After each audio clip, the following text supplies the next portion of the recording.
Hi guys, welcome back to my channel. Today I'm going to be doing a review of The Witch Who Courted Death by Maria Lewis. If you have not been on my channel, or you're new to this, or you're just watching my channel for the first time, Maria Lewis is an Australian author. She's one of my favourites and she is just a delight, and her books are such wonderful books. I love them so much. I have actually done a reading vlog for The Witch Who Courted Death, so I will leave that linked there.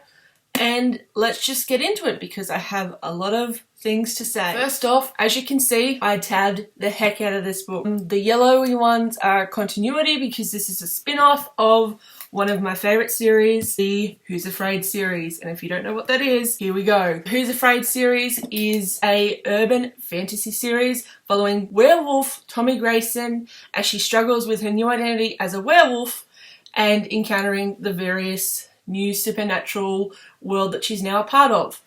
Who's Afraid follows her finding out she's a werewolf, and that's just a whole pile of fun. Who's Afraid 2 expands the world and takes on a darker threat, and these two books are fabulous. I highly recommend them. They are fantastic, and Tommy Grayson is like one of my favourite characters.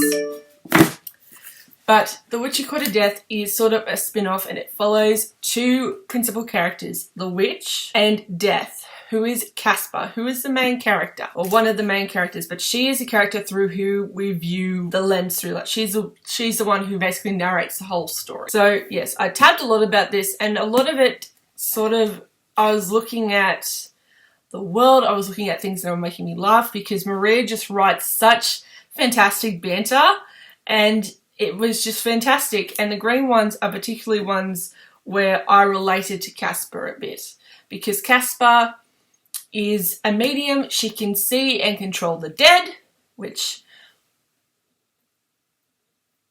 genius. She is a medium who can see and control the dead, and she is a bisexual, and she is disabled. And all these together just create a fantastic character. I really related to some of Casper's experiences, and Maria really took a good raw look at what it is to be a disabled person. There are a couple of passages in here which I relate to so much, even though I don't have Casper's same disability. And one of the passages which I really, well, two of them I will share with you. One of them was this one, which comes later in the book. Casper had taken to wearing cosmetic prosthesis just so she could avoid the dumb questions, or even worse, the sincere well wishes from people who wanted to tell her what a go-getter she was, at the same time prying into what happened.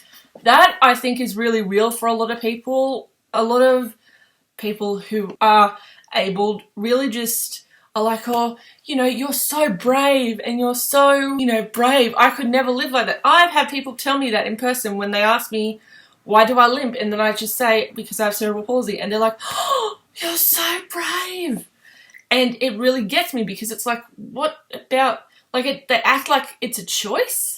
And I don't, none of a disability is a choice. So, and there was this other one which was about shoes. And for me, with cerebral palsy, my left hand is so affected that I can't wear lace-up shoes. I have to wear either slip-ons or Velcro or something that I can easily do with my right hand.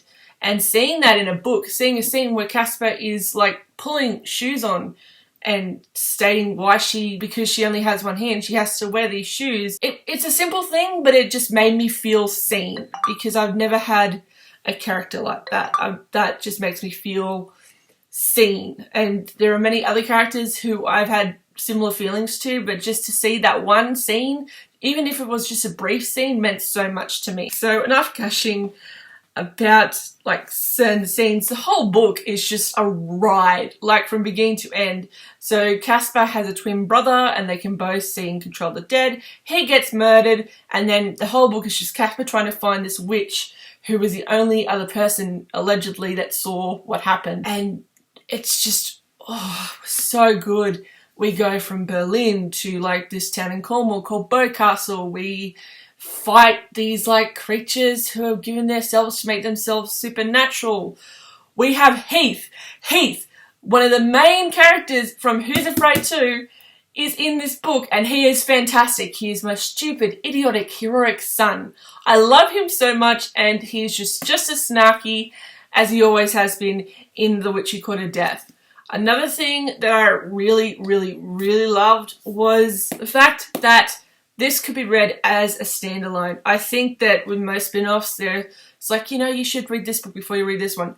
Maria does a great job of introducing the world, but also giving just a tiny bit of backstory so you understand what's going on. She references the nightclub, which is in Who's Afraid 2. I will say, if you are wanting to read Maria Lewis for the first time, this is a perfect book to start off with, but if you want to get into the bigger overarching series, just read all of them because they're freaking fantastic. And yeah, that is my gushing review about The Witch Who Could Have Death by Maria Lewis.